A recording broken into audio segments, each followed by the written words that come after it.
I'm very happy to be able to talk to you guys about the various options for loading data with Kettle. We've been working really hard the last year to offer you a wide range of options. And so today I thought about talking a little bit about that. But first, what is Kettle? I want to talk a little bit about the project, state of it, where it's at. After that, I'm going to talk a fair bit about the Neo4j plugins that we have for Kettle. So the specific Neo4j specific integration points. Share a few data loading performance tips specifically for Neo4j, and have a few slides on the specific topic of streaming data integration, continuous integration. Sometimes people call it real-time integration. That's not really true. Metadata-driven data possibilities for both ingestion into Neo4j and extraction. And I'm also going to show you how we can load execution lineage and metadata from Kettle automatically in a graph. And then I thought you might like to know about the roadmap, what's coming up in the next weeks and months. And let's see that we'll close off with the QA. All right, let's do it. What is Kettle? So Kettle is actually an open source project that got acquired by Pentaho from me. So I started the project about 13, 14 years ago. And it's now owned by Hitachi Vantara after the acquisition of Pentaho 3 years ago, 4 years ago. So it's now also called Pentaho Data Integration, but you can still find the source code saying Pentaho Kettle or something, right? And it's become one of the most widely used ETL tools on the planet, and it's really ready for the most demanding tasks to define. The cool thing is that it has like an open source Apache public license, so very liberal. And that is because we recognized early on that data integration is something you want to slip into, any sort of environment. And it's pretty well maintained, large community, marketplace, easy to embed. Installing is an unzip or a Docker install, Docker, package to use, easy to rebrand, and you can simply download it from source codes under the Pentaho project. Version 8.2 PDI Community Edition. How they use Community Edition is the name for it, so you can find it there. Where is it used? So, it's seen its fair share of scenarios in which Kettle was thrown, from very tiny to enormous computers, real or virtual. And I'm a big fan of the very small computers like Raspberry Pi size. Edge computing is also called. These computers are, maybe reading sensors several times a second, and then compress the data into an alert-based system. Only send through something if it's changed. You can run small machine learning models on something like that.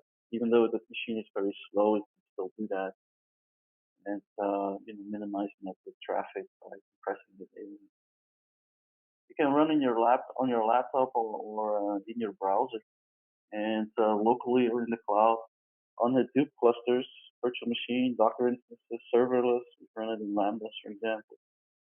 And at large and small companies, I'm equally proud of the people, the teams at the companies like Google, Facebook, LinkedIn, Amazon that are using Kettle. As I am,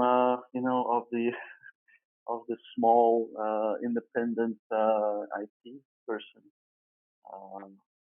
hours away in the mountains off of somewhere in Indonesia or in any third world country. It really, Kettle has really democratized data integration. Pretty much all three-letter acronyms in the government are using Kettle, and it's been used in education as well in a lot of cases. And obviously, we are using it in the Neo4j Solutions Reference Architecture as our way of standardizing our bigger projects so that we can do less coding. Why do we use Kettle for this? because it reduces cost. And with cost, I don't just mean money, but I mean the cost in time and money. If you look at the accumulated cost for something that you build, there is actually a small window where running a quick script, just want to have load one file and you have a load CSV script, it might just be faster and cheaper to do it than using Kettle. But once you need to extend that solution, that script that you build over time, it's going to take more and more time. And Kettle is going to be cheaper. So it answers the question: build or buy with neither. Just start with something that is pre-built. Don't buy it. Buy support on it. Buy services on top of Kettle and but not the top. Now the Kettle architecture is metadata driven, so that means that there's no code generation going on. We have user interfaces that can help you define what needs to happen, maybe on your desktop or on a web server. But we also have codes, we have XML formats, we have various ways of telling Kettle what it needs to do, instructing the engine what kind of tasks it needs to do. So this process is pretty clear and self-transparent and self-documenting in the sense that what you have in your GUI, whichever way you generated the metadata, is simply a sort of UML-like document expressing the steps of what you can. We have two main types of work that you can do with Kettle. You have jobs, they're the workflows. They allow you to say, okay, I'm going to start with task A, and only when that task completes successfully, I'm going to do task B. But if something goes wrong, I'm going to send off an email, that sort of stuff. That's all. There's all the things you can do in the job. You can check for various things. You can, copy files, compress, encrypt, decrypt, all these kinds of things that are important phases in the workflow you can do. Transformations are the parallel data streaming workhorse of Kettle. Transformations allow you to define tasks that will all run in parallel, allowing you to scale up nicely in your system, and even scale out if necessary. And there's a lot of options available there for reading, transforming, and writing out data. In that sense, Kettle, the acronym is the Kettle Extraction, Transformation, Transportation, and Loading Environment. For the whole environment to do with the ETL, as we've seen it, a recursive acronym. And so the drawback of a system like that is that you can have like these undocumented features. So from the get-go, we decided that anything you build either through XML or through Java APIs or whatever, you end up with a set of metadata that has 100% exposure of these elements through the UI. And so we stayed faithful to that principle, making it very transparent. Kettle also has a very rich plugin ecosystem for every popular thing that you need to do, like our company has a specific way of encrypting passwords or encrypting documents. We have our own logging server. We have a particular way of reading data from a certain service that we build ourselves. All these things are possible to do in Kettle, either through scripting or through plugins that you can then reuse in transformations and jobs.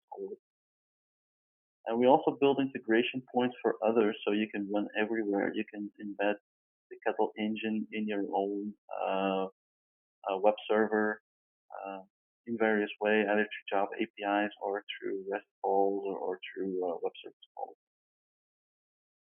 And the idea is to allow the user to avoid programming, because we recognize that programming in essence is slower and costlier over time than doing things in a visual way. And so we do this while still allowing the user to program anything, because you can be really pedantic about exploiting program, because at some certain point you will come across like a very complex XML format or something with namespaces in it, and there's just no way around that. You need to use a bit of JavaScript, Java, Groovy, and we have support for a whole bunch of programming scripting languages. Um, really, you can just plug in anything that you want. And so for the transparency, we have really a best-in-class logging system with embedded, built-in data lineage, execution lineage, debugging, data previewing, row sniff testing where you see the rows pass through a transformation live. Stuff like that is all available for you if you want. And so I just wanted to note a few cool things about it. So the Spoon Git project, I'm sure Sabine will be able to show the slide at some point, but there are links in here to the Spoon Git project, which is a project that allows you to have a full client in a browser, that allows you to interact with Git, so with version control in a visual way. And you can see like the visual differentiation between two revisions. Pretty cool. WebSpoon allows a web interface to the full Spoon UI, that's what I wanted to say earlier. And we have a project that's getting a lot of traction in the community to build unit tests and data sets so that your more complex data transformations can be automatically unit tested in a continuous integration environment. There's a huge list of other plugins available, including from Neo4j, the ones that we're talking about later on, but also on a marketplace that's in the GUI embedded that you can just download stuff. And like I said, we have support for the latest technology stack. And the GitHub project, Kettle has over 1,000 forks and it continues to grow. So we're in a very, very good shape here. What kind of tools do you have at your disposal in Kettle? So obviously on the right hand, the skewed image, the slanted image is Spoon in action with transformation displayed, loading some beer information into a graph. So that GUI is very useful for designing stuff on on your workstation or in any other capacity. But once you want to run this, for example, at night, you want to have scripts to execute these transformations and jobs, but also to encrypt values, for example, obfuscate passwords, that sort of stuff. These are all available, and they're available for Windows or Linux OS X, anywhere where you have a Java virtual machine. We also have a bunch of options for running servers. A couple of workhorses, a small service called Cart that you can run, and then you can just throw work at it from Spoon or from another workstation, and then you can have never-ending transformations running on that. I'll talk about that later on.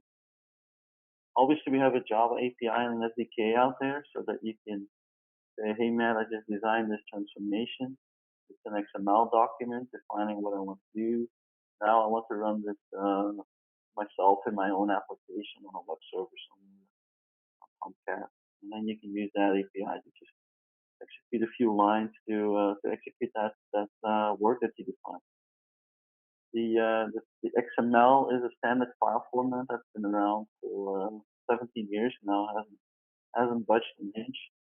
Stay faithful to that core file format, and it's your guarantee that next versions will still support the work that you do.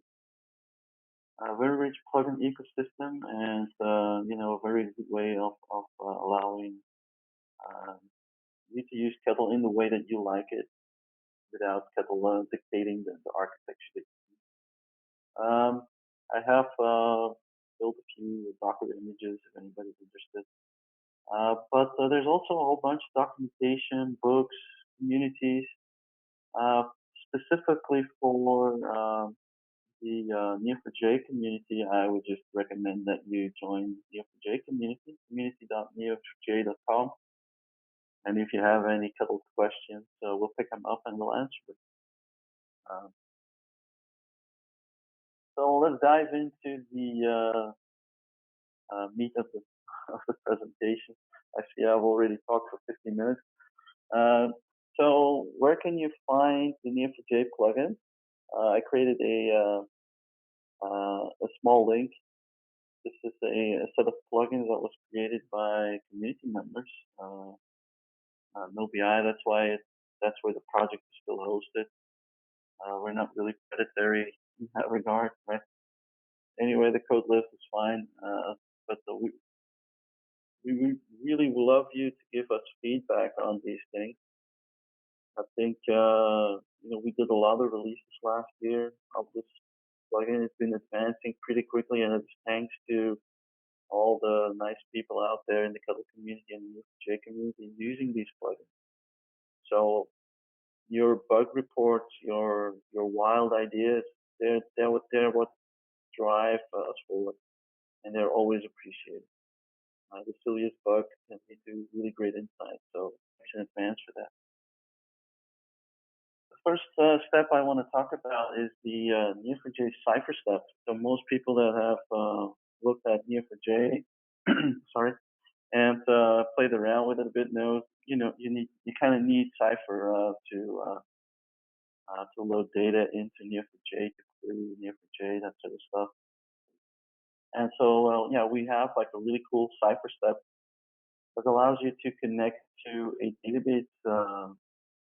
As you can see in the screenshot, we allow you to define Neo4j connections that can then be reused all over your transformations and jobs in various locations. So you have central management of this information, and it supports things like batching, unwind statements. This is an example shown of an unwind statement, and it supports parameterization, return values. It does data conversion between Kettle data types and Neo4j data types automatically, so you don't have to worry about that. And it takes the sting out of a lot of things by offering helpers. It will help you in a lot of ways, and not just writing data, but also reading. So you can build pretty interesting chains where you do. I'm going to read a cipher.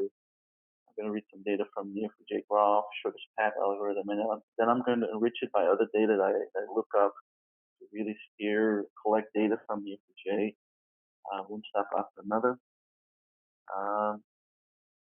What is also important to note is that the Cypher statements that you execute can be created, typed in manually here in this GUI. But if you have things like dynamic labels and stuff like that, you can also prepare this Cypher statement in previous steps in your transformation, in which case this would be a dynamic Cypher exercise, and we would get the input Cypher from a previous field. So a lot of flexibility in this step, and it's your get out of jail for free card, as we call it. If you ever get stuck with the other step, doing something really weird, calling APOC or calling some sort of procedure, you can always use this step to get out of jail, out of a bind. The next step I want to talk about, this is the first step that was ever created, the Neo4j Output step. And this step is a non-Cypher step. It does use Cypher in the background, but what happens is based on the input that you give it here, based off of the labels that you specify, either a fixed label or a varying label, it will generate a Cypher statement in the back.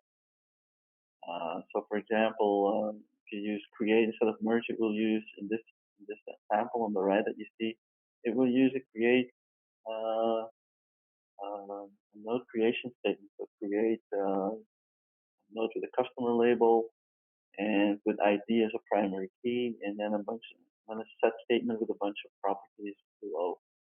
And it will parameterize, and it will use unwinds in the back to always pick the fastest way of loading data into Neo4j without you having to worry about it, right?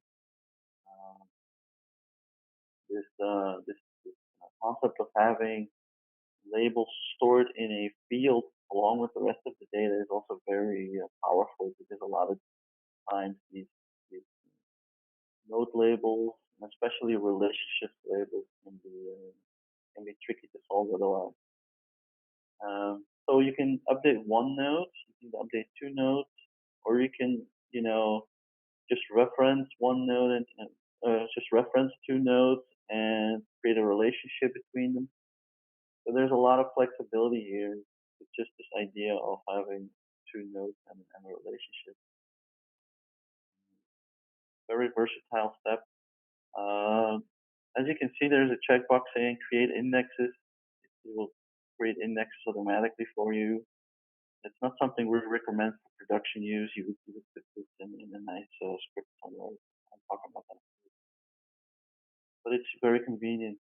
We also created a graph output step, which doesn't work from the data, from the source data up, but it starts from a logical model. So if you would have this hypothetical case where you know what your graph needs to look like, which is, in most requirement modeling exercises, you kind of know what you want to end up with. And so you build that logical model of the graph first, and then what you do is you map input fields to the node properties of that graph, and then this step will automatically generate the cipher for you. What is cool about it is that, if you have like a 5-node graph with 4 relationships, you will have situations where you don't have a primary key, you don't have an ID for, let's say, a customer or a person or a product or any kind of other node label. And in those scenarios, you don't want to create that node because you don't have anything to create, and you don't want to have don't want to create the relationship either. So this you have 5 nodes and 4 relationships. You can have a Cypher statement that generates 5 nodes and 4 relationships, or 4 nodes and 3 relationships, or 3 nodes and 2 relationships, or there's 2 nodes and 1 relationship. And so ultimately, you could have a scenario where you just create 1 or 2 nodes, right? And so this is done automatically through a certain algorithm. But it takes the sting out of a lot of scenarios. The next plugin on the list is the check Neo4j connection job entry, and this is part of the workflow items that we have. And so this simply says, hey, is the database up and running? And it's obviously used after you find that you have an error in your job, if something went wrong. You might say, hey, maybe I can automatically check to see if the database connection is up and running, so that I can be more precise in my error reporting to, let's say, an operator. But it can also be used as a defensive way, pessimistic approach. So the way I explain all this is like, yeah, if you set up your jobs to be pessimistic, you're like, what you're saying is basically, oh, I'm sure that my network is down. Let me just ping the host. Probably not going to work. Oh, it's working. Yeah, but my Neo4j instance is probably not going to work, right? So let me just ping it. Let me just try and see if I can connect. Oh, it's working. Now I can continue to load data into it. But that gives you a more direct way of a clearer error messages in case these things are going wrong. Same can be done with in a job with availability of files you're expecting. It offers like such a nice experience in those rare scenarios. 6 months after you went into production, something goes wrong. Well, then you have then that pessimistic approach is really useful. This is why this simple job entry was created. What we also need in a lot of cases is a simple way of executing a bunch of ciphers for creating indexes, for creating, for calling APOD, for creating geospatial layers, stuff like that. And this allows you to do that. It just executes these statements, and if something goes wrong, it follows an error path. Very simple. Uh, Now, next week, at the end of next week, we're releasing the Kettle plugins version 4. And so I thought it was great to also talk a little bit about the functionality of these plugins. Yeah, I don't want to do these exercises too many times, right? So what's new in version 4? We have bulk loading steps, Neo4j import support, a bunch of performance options, and support for encrypted and obfuscated passwords and variables. Um, and a bunch of bug fixes and UI improvements. We got a lot of feedback from our communities to reword certain labels, make them clearer. We're listening to that and we're changing. So I'm sure you're happy to hear that one of the first gnarly tasks that we're taking out of your hands is the task of generating CSV files for Neo4j import.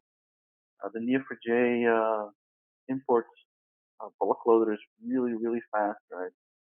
And but you need really the appropriate header for what you're loading, and you need the data to be properly coded and escaped. And so what this does is it takes that all out of your hands. And with the output of the steps I just covered, the Neo4j output and the um, graph output steps, you can use this to simply generate CSV files straight off the bat. Split graph is a way of having like a graph output with encoded. So we have a native graph field now in Pentaho, and that encodes a bunch of nodes and relationships. So with this one, you can take the nodes and relationships apart, and then do something like a unique values calculation on all the nodes, so that you would only load the unique values into a CSV file, because otherwise the import script later on is going to complain about it. So this is one way of doing this. Um, the Neo4j importer finally runs the Neo4j import command, and it accepts the file names that are output by the previous step, the CSV file generator. And so this one basically generates the whole Neo4j import statement with all the right options, because that is a bit of a tricky thing to do as well. It needs to run from the right folder. If you've ever been there, you know this, right? It takes the sting out of all this. We have all the options that you might need as checkboxes and input fields. So we think that having this setup is an easy path to go from bulk load, where you have, okay, so first I need to load like 10 billion rows and relationships. Now I'm done. Now I only need to load a few million per day. So that's an incremental load. But if you build complex logic in Kettle, it's now an easy path to go from using the same steps, same Neo4j output step and graph output step, from going to this Neo4j bulk import to the incremental import. So that was important for me to allow that easy path, so that you don't have to do the same work twice, right? So it's always like frustrating for the people out there doing the work. Okay, we're already half an hour in, so let me just um, offer a few slides on data loading performance tips. If you're doing this, uh, try to do as much pre-processing in Kettle, if that sort of thing can be avoided. Calculating unique nodes. For example, if you would have a load CSV script that has a distinct um, keyword in there to calculate unique values for example, a node ID. Do this in Kettle. It's going to be faster, because then you split the workload between Kettle and Neo4j. You have more CPUs looking at the problem, and the same goes for required data conversion. So data cleansing, but data conversion, from strings to dates, numbers, epoch, time zones, adding days. There's like a whole list of things that the Kettle can do very easily with out of the box functionality. Um, it's going to be faster to do these in Kettle, because Kettle, you know, Takes a lot of load away from Neo4j, and it can focus on creating the nodes and relationships, looking up index values. For parallel loading and batching, parallel loading is great for node creations. I've noticed you can get a nice speed bump there. But try to limit very high parallelism in the generic case, because that causes a lot of locking tension on the Neo4j. Rather focus on using things like only one end in the Neo4j step to create options. Try to use larger batch sizes and create indexes up front over the option, but make sure that you have indexes on all the primary fields that you're using, because Neo4j will use lookups to create relationships or check uniqueness. There's going to be some lookups anyway, and that's because Neo4j takes a hit in that regard to speed up your queries later on to really make your graph queries scream right. So importing the data, bulk loading with import is much faster. So much faster means a few orders of magnitude faster. You really see this thing run.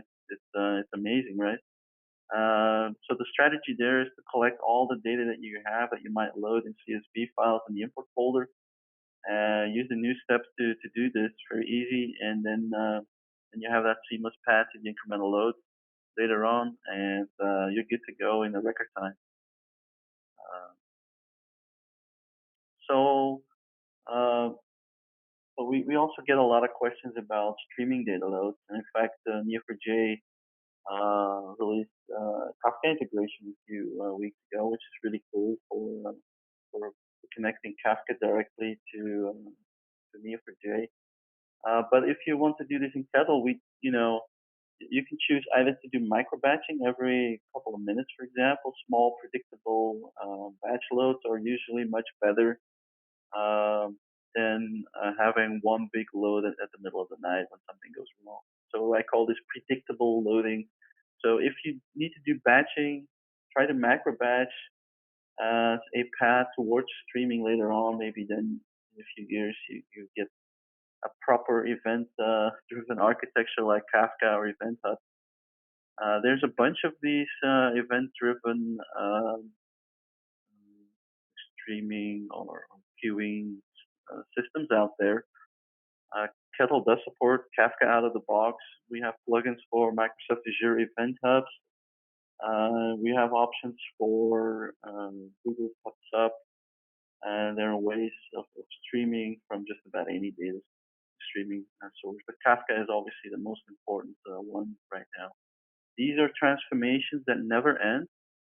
But even in Kettle, you can say, well, Kafka might be streaming on paper, but still it's batching, it's caching rows in blocks of, let's say, 1,000 rows.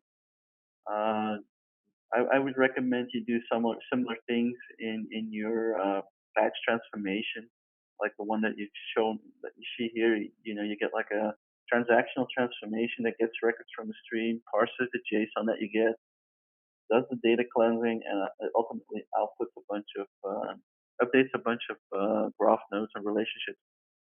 This will run in a transaction, making this a safe thing to kill and restart in Kafka. But yeah, try not to run record by record, because that's gonna hamper the performance on the Neo4j side. If you have a lot of data coming in, it's not ideal. Rather, set a batch size of say 1,000 rows, and specify that you wait for a maximum of say 5 seconds or 10 seconds. Then you get like the best of both worlds. All right. So transformations are streaming by nature, so it's like a perfect fit. So they can be never ending. You run them on a server somewhere, on a cart server, or on a compile server, and any operation in such a stream, like the one I showed you earlier, can be possible. We had scenarios where data came in from Kafka, had to do lookups in Mongo and in Solr, and then ultimately calculate some stuff, clean some data up, and then do an update in a bunch of nodes in Neo4j. All that sort of stuff is possible. You have the whole palette of the hundreds and hundreds of Kettle step of steps available for at your disposal. So like I said, it's transactionally safe and supported, and you can scale this up if the streaming architecture supports it. But for Kafka, you can start up multiple consumer stuff, and that way you can scale out. Just be careful that Neo4j can handle it. Right? Try not to cost too much locking. I also wanted to finally mention some metadata-driven data possibilities. Like I said earlier, Kettle is completely made up of metadata. So transformations and jobs, the workflows, the parallel workloads, they're all metadata. They're just XML basically.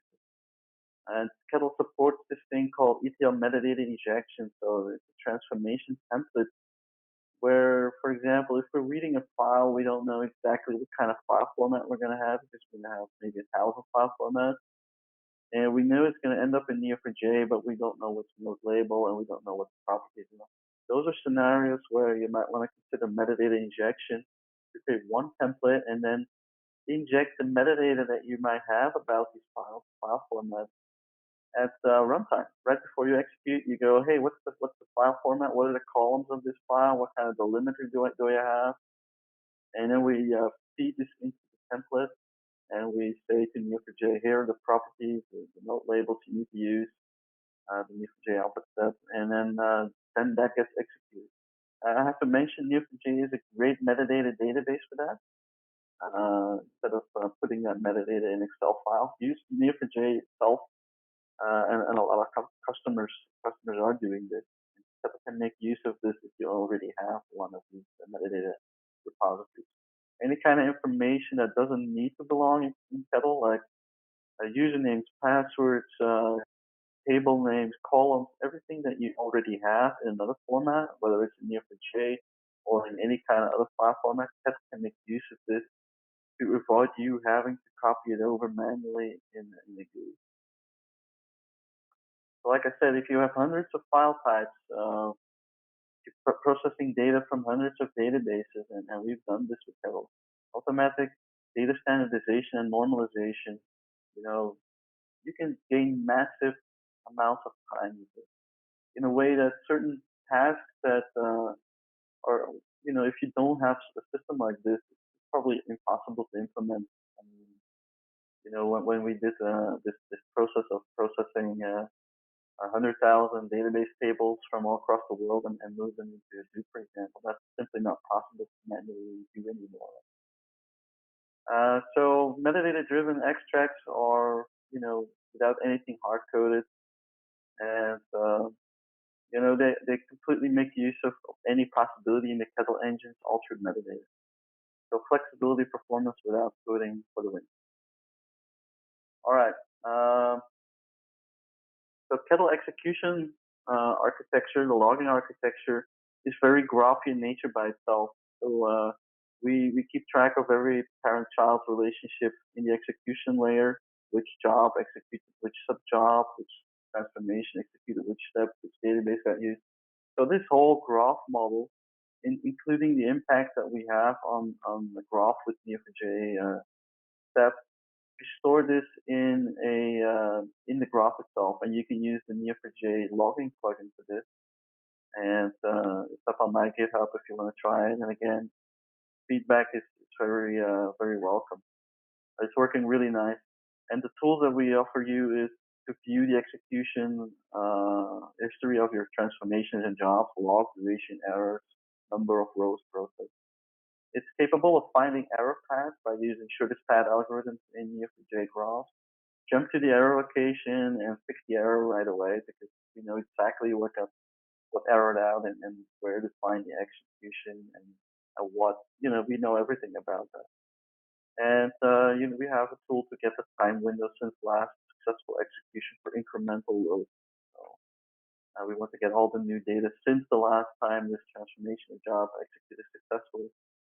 This can all be grabbed from the graph.